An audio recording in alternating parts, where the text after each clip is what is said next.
Hello and welcome to a special edition of Baker McKenzie's Resilience, Recovery and Renewal podcast series. In the next 3 episodes, we're going to focus on the road to COP26. Now, in the lead up to the highly anticipated UN climate conference, we're going to look at the roles companies around the world play in the race to net zero. We'll discuss the challenges as well as the opportunities that leaders are facing as they look to become more sustainable and address climate change. Now, we all know that many companies have made a commitment to reach net zero by 2050 or earlier. However, to achieve that goal, many require the use of carbon offsets where they've been unable to eliminate or reduce emissions in their own operations or supply chains. In this episode, we'll discuss the risks and opportunities around carbon offsets and what this means for the private sector. I'm Jen Northam, and joining me today is Alana Miller. Alana is a partner at Baker McKenzie and heads their global climate change practice. She's worked extensively on the development of carbon contracts, carbon funds, and carbon transactions in both the compliance and voluntary markets. Also joining us is Graham Stewart. Graham's a partner in Baker McKenzie's London office, and he specializes in climate law and sustainability, particularly in relation to products and supply chains. And last, but certainly not least, is Jeff Schwartz. Jeff is the climate director in the strategy and sustainability team at BP, where he's developing and managing all climate policy related issues. Thanks to everyone for joining me. So Alana, let's start with the basics. In order to combat climate change, many countries and companies are trying to achieve net zero by 2050. That's in line with the Paris Agreement. But what exactly does net zero mean? Well, Jen, the Intergovernmental Panel on Climate Change, or what's known as the IPCC, define net zero as the point when anthropogenic or human-induced emissions of greenhouse gases into the atmosphere are balanced by the anthropogenic or human-induced removals over a particular period of time. Now, the Paris Agreement sets out the need to achieve this balance by the second half of this century. But increasingly, we're hearing from the scientific community that if we want to actually keep emissions to 1.5 degree warming above pre-industrial levels, then this balance, will need to be achieved much sooner. And in order to achieve net zero, many companies are using what's called carbon offsets, and that allows companies to invest in environmental projects in order to balance out their own carbon footprint. So how can companies use offsets, and what are some of the most common types available that you're seeing? So an offset, or what is also sort of referred to as a carbon credit, represents the emission reductions that have been achieved by a registered program, project or activity under a carbon standard. And each carbon offset or carbon credit generally represents 1 tonne of carbon dioxide equivalent of emission reductions. And these emission reductions, as we call them, can actually include removals or sequestration of greenhouse gases from the atmosphere, for example, in biological sinks or using other technological long-term removal or storage techniques, or conversely, the avoidance or reduction of emissions of greenhouse gases, for example, reducing emissions from changes to industrial processes, the capture of methane from waste facilities, and also, potentially renewable energy facilities. Over the past 15 years, we've seen a number of different voluntary carbon standards that have developed to be able to credit emission reductions that can then be used by companies for the purposes of making these types of claims with respect to net zero and carbon neutrality.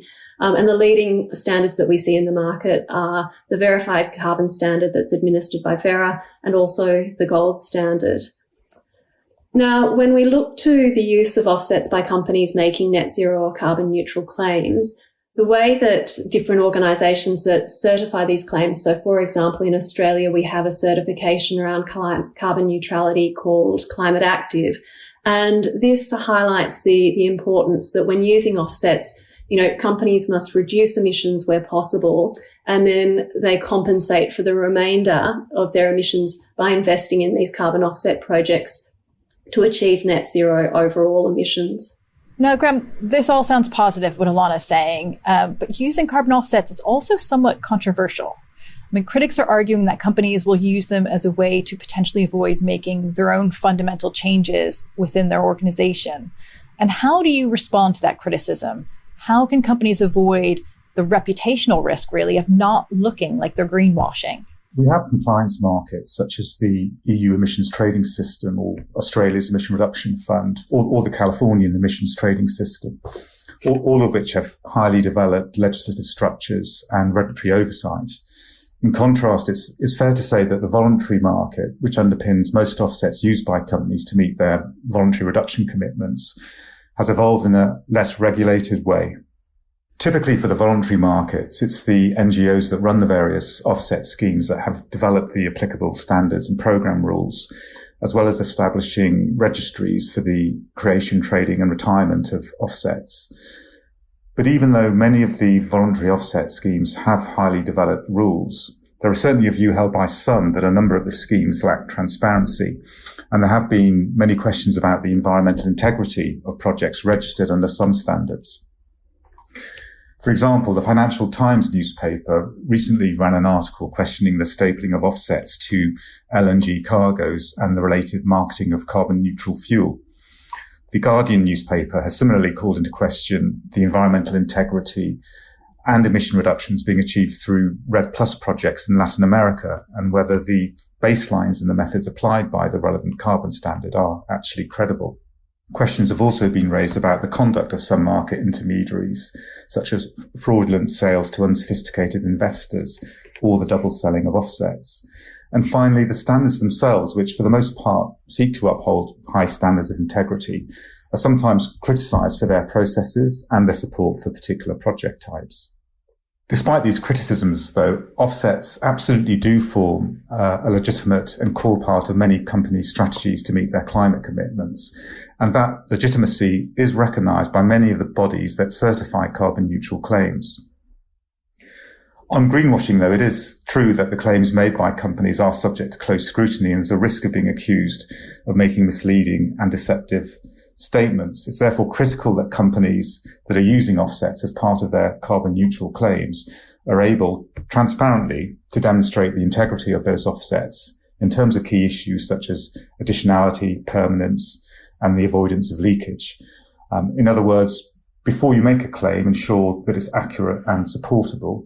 Once you've made a claim, ensure that it remains true, that the factors that support it have not changed over time. And if you do have allegations or suspicions of a false claim, you need to be able to initiate an effective investigation and take any necessary corrective measures. Now, Jeff, I'd love to bring you in because, Lord Browne, the former chairman of BP, was one of the first proponents of using carbon trading to tackle climate change. And that was back in 1997. Last year, BP was one of many to announce its commitment to reaching net zero by 2050. Can you talk us through some of the steps that BP's taken to reach that target and the role that carbon offsets might play in your strategy? Sure. So in February 2020, BP launched 5 new aims to get to net zero by 2050, if not sooner. The first of those aims is to be net zero across our entire operations on an absolute basis by 2050 or sooner. This relates to our Scope 1 and Scope 2 emissions, and we've already demonstrated progress here. From 2019 to 2020, our operational emissions have declined by 16%. And our second aim to get to net zero is to become net zero on an absolute basis across the carbon in our upstream oil and gas production by 2050 or sooner.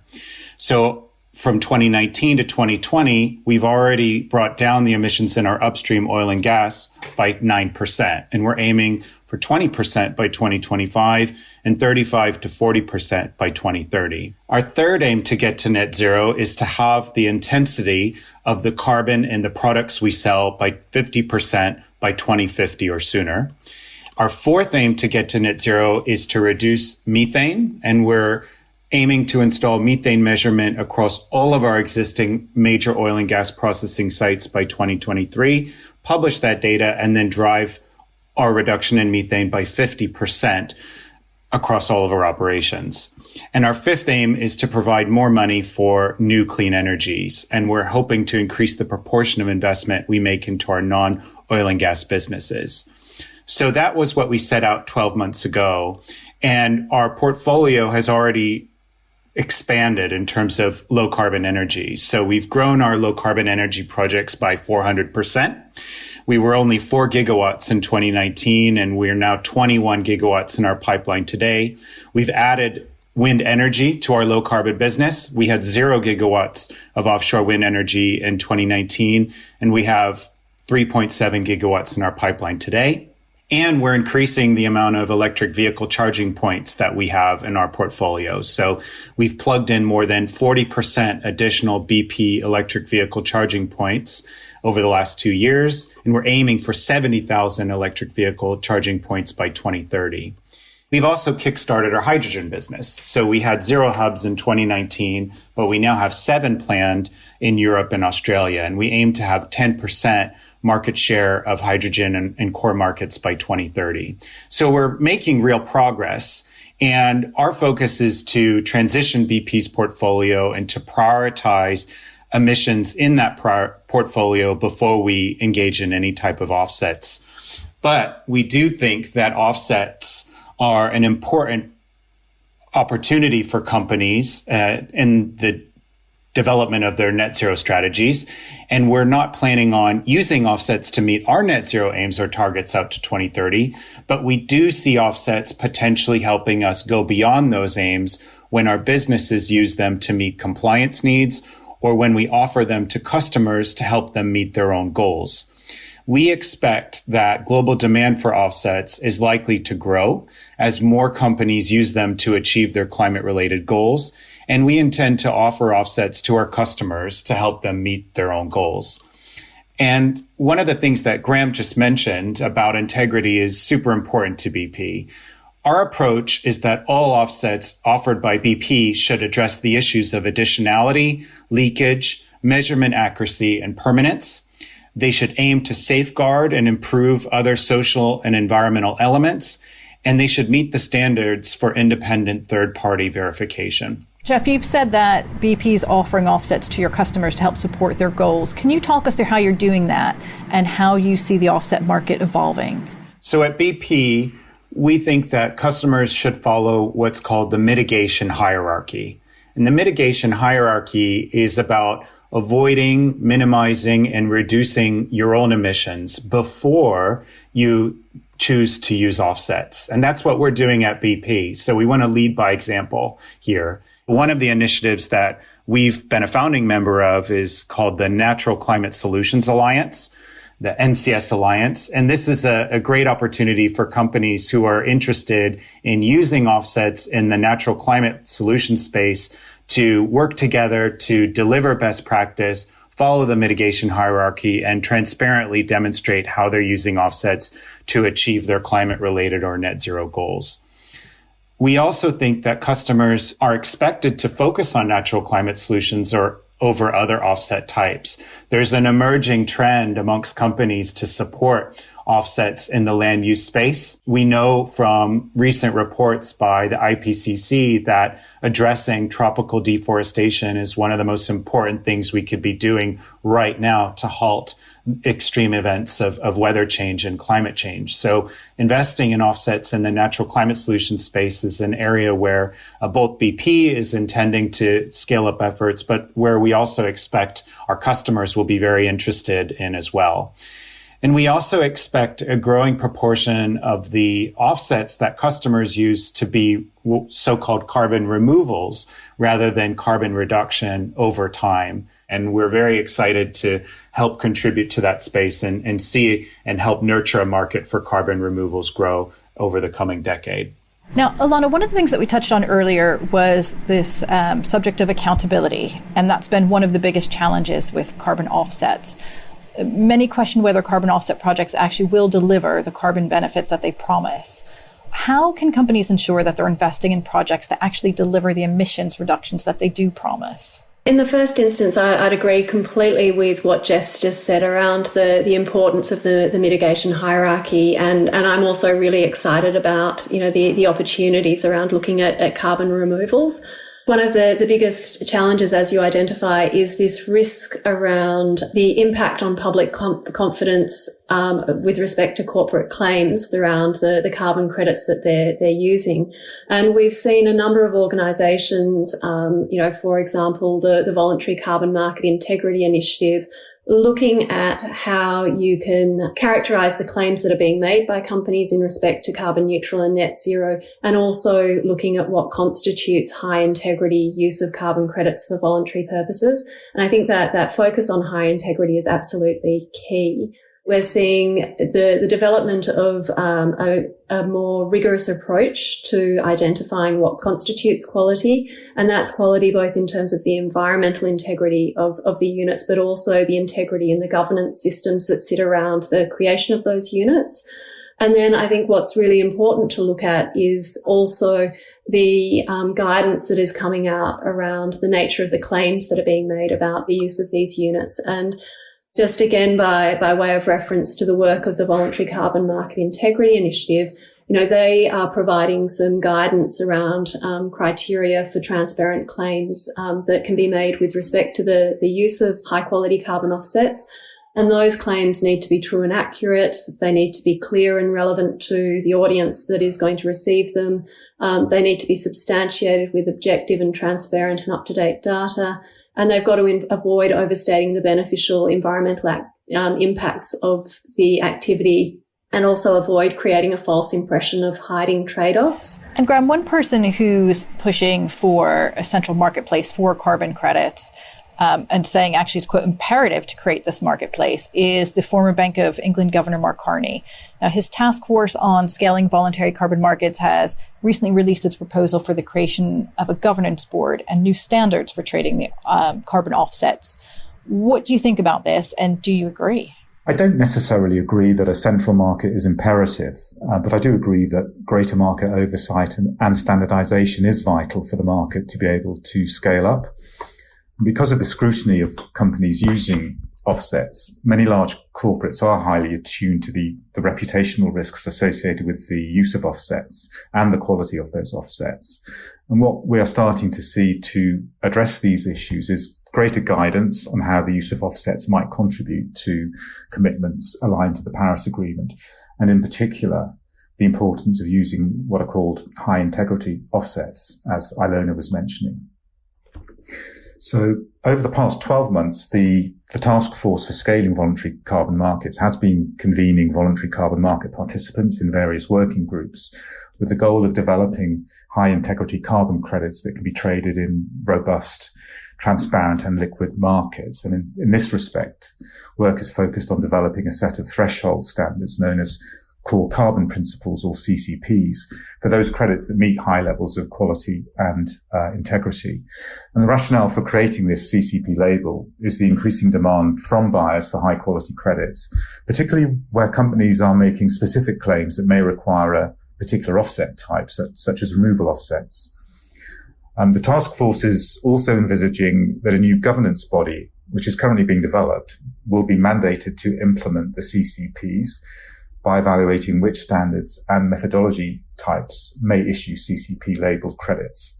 And in its work, the task force has identified both credit-level principles, such as real, additional, permanent, verified, no double counting, etc., and operational principles for the standards and programs that issue carbon credits, such as program governance, transparency, public participation, and the like. So these developments will hopefully provide a much enhanced level of consistency across the market. Ilana, what about the global standards? I mean, do you think that we're anywhere near seeing a cohesive set of globally regulated standards and best practices? I think what we are certainly seeing through the work of the Task Force on Scaling Voluntary Carbon Markets, a real move towards creating that more consistent and cohesive approach to governance and also to the approach to credits, particularly looking at the development of these core carbon principles. The task force has recently had an expression of interest call for participants, to be members of this new governance body. And I think once that's set up, which will hopefully be by COP26, then we'll be able to really move forward on the approach to developing this more standardized approach to regulation of the voluntary carbon market, using that framework and governance arrangement that is being set up by the task force. And let's talk about COP26.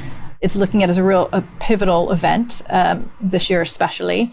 What do you think some of the bigger issues are that are going to be on the table when it comes to companies achieving net zero, and particularly carbon offsets? And what do you or BP hope is actually achieved at this meeting?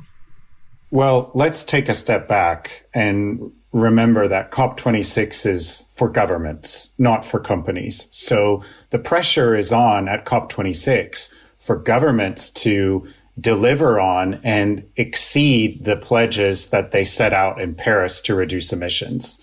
COP26 should be all about setting net zero targets, and governments should put forward net zero targets by 2050 if they haven't done so or sooner. That's the main event. And I think going back to what Ilona was just saying and what you were just asking about voluntary carbon markets, let's remember that there are voluntary carbon markets and then there are actual compliance carbon markets when governments actually put a regulated price on carbon. And that's what the effort should be on at COP26. It should be on delivering on net zero, pledging net zero and delivering on it, and declaring that you're going to put a price on carbon as a country if you haven't done so already. And at BP, we're extremely supportive of countries to pledge net zero and to put a price on carbon. So to answer your question about companies in the run-up to COP26, I have to emphasize the importance of having a net zero ambition. I think to be a credible company these days, you have to have a net zero ambition. Pressure is on for companies to declare and to deliver on net zero. And what we do in this decade really matters. It's all about the reductions that we prioritize and we deliver on at rapid scale in this decade that matters. If you are going to offset your emissions, it can't be in place of that decarbonization. For companies that are interested in supporting offsets and helping grow the voluntary offset market through the likes of the task force on scaling up voluntary carbon markets, I think it's important to be as transparent as possible and provide as much info as possible on how you as a company are going to use offsets and what you're actually using them for. Well, Ilona, do you want to jump in on this, on what you expect out of COP26 and what you're hoping will be achieved? In terms of COP26, absolutely. As Jeff has said, it is about ambition. It is really about looking at what governments can do to scale up the contributions that they're making and aligning their national approaches and their nationally determined contributions with a pathway to achieve decarbonisation. I mean, one of the key issues in the negotiations around COP26 does come back to markets. We've had ongoing negotiations around what's called Article 6 of the Paris Agreement, which deals with cooperative approaches which can be implemented by countries to essentially support each other in undertaking projects, programs, activities that will contribute to achieving and going beyond the commitments that are made in nationally determined contributions. Settling on the rules for that will provide a framework for, as Jeff has said, the other component here, which is that broader international compliance market for units. One of the very key components of those negotiations does come back to the point we mentioned before around integrity. And we've seen through the negotiations, a number of countries are really, pushing for the rules that are developed to, govern the implementation of Article 6 to be driven by principles of high ambition and high integrity. And so my last question then is for each of you. For those companies that are looking to use carbon offsets as part of their strategy to reach net zero, what are your top 3 pieces of advice? I mean, what are some of the steps they should be taking or questions they might be asking? Ilona, can we start with you? My very brief, advice would be firstly to focus on high quality credits. Look at the environmental and governance integrity that underpin those credits. Companies should be doing their due diligence to really understand where the credits are coming from and the projects and the basis and the methods that underpin them. And then thirdly, when making claims about their use of offsets, they should be ensuring that those claims are credible and verifiable. And Graham, what about you? Firstly, yes, think hard about the types of offsets you want and do your due diligence of the various carbon offset standards that offer them. Secondly, be careful about the public claims you make about your offsetting. Make sure those claims are accurate and supportable and remain true over time. And thirdly, I would say keep a watch on the work of the Task Force for Scaling Voluntary Carbon Markets and the development of the core carbon principles for credits that meet high levels of quality and integrity. And Jeff, you get the last word today. What are your top 3 pieces of advice? I would say, 1, follow the mitigation hierarchy. Prioritize direct emission reductions in your own portfolio before you offset, and always make sure that you're offsetting in addition to those direct emissions reductions. And prioritize action this decade. This decade is what really matters. And finally, advocate. Advocate for carbon pricing. Advocate for countries to put a price on carbon if they haven't done so already, and advocate for a rule book for Article 6 of the Paris Agreement, which is all about cooperation between countries on international carbon markets. Use that advocacy wisely and make sure that you're using your company's voice to advocate in favor of carbon pricing and in favor of net zero ambition. I think advocating is as equally important as taking action, and the two should always go together. Great advice, everyone. Thank you all for joining me. Thanks to everyone for joining us today. For more information, visit our COP26 hub on bakermckenzie.com. Also, don't forget to subscribe so you don't miss the next episode of The Road to COP26, where we'll explore key considerations for the private sector in deploying carbon offsets. Thanks for listening.